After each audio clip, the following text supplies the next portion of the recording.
High guys, welcome back to my channel. আর আজকে আমার অনেক দিন ধরেই মন করছিল যে কিছু ঠান্ডার মধ্যে কিছু স্পেশাল ডিশ খাবার। তো ওই ডিশটা আমাকে আমার মা আজকে বানিয়ে দিচ্ছে। আর আপনারা দেখুন আমার মা আজকে এই ডিশটা কেমনি করে বানাচ্ছে, কি কি তরকারি আর সবজি দিয়ে বানাচ্ছে। আপনারা এটা দেখতে থাকবেন। এই যে গাইজ আমার মা এখানে আছে। হাই।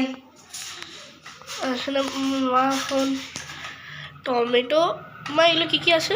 টমেটো, শুকনো লঙ্কা, 2-3 কোয়া আদা। যেহেতু অনেকে ভেজ আইটেম খেতে পছন্দ করে, আর আজকে এমনিতেও ইতু সংক্রান্তি, তো অনেক মানুষই ইতু সংক্রান্তিতে ভেজ আইটেম খায়। তাই চলুন আমরা একটা নতুন প্রসেসে বানিয়ে নিচ্ছি সিম আলু দিয়ে ভেজ সবজি।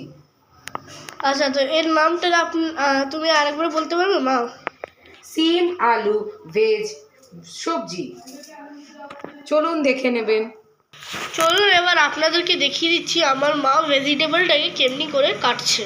প্রথমে এরকম সাইজের দুটো সিম নেবেন, আপনাদের চাইলে যতটা দরকার।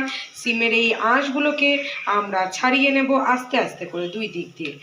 আঁশ ছাড়ানোর পর আমরা সিমগুলোকে দেখে নেব এইগুলো ঠিকঠাক আছে কি না। এই আঁশ থাকলে সবজিটা খেতে কিন্তু আপনাদের একদমই ভালো লাগবে না। ছাড়ানো হয়ে গেল দুটো সিম। এরপরে আমরা কেটে নেব আলু। আলুটাকে আমরা যেরকম পরিমাণে আপনাদের চাই, আপনাদের পরিমাণের হিসাবে আলুটা আপনারা কেটে নেবেন। লম্বা লম্বা করে আলু আমরা কেটে নিলাম।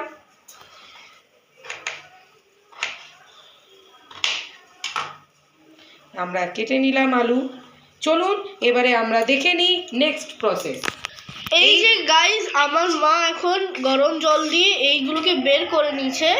আর আমার মা এখন এই যে এই টমেটো, শুকনো লঙ্কা, আদা এগুলোকে এখন এই যে মিক্সির গ্রাইন্ডার আসে এটার মধ্যে এখন পিসবে। মা ঢেলে দাও, মা ঢালো।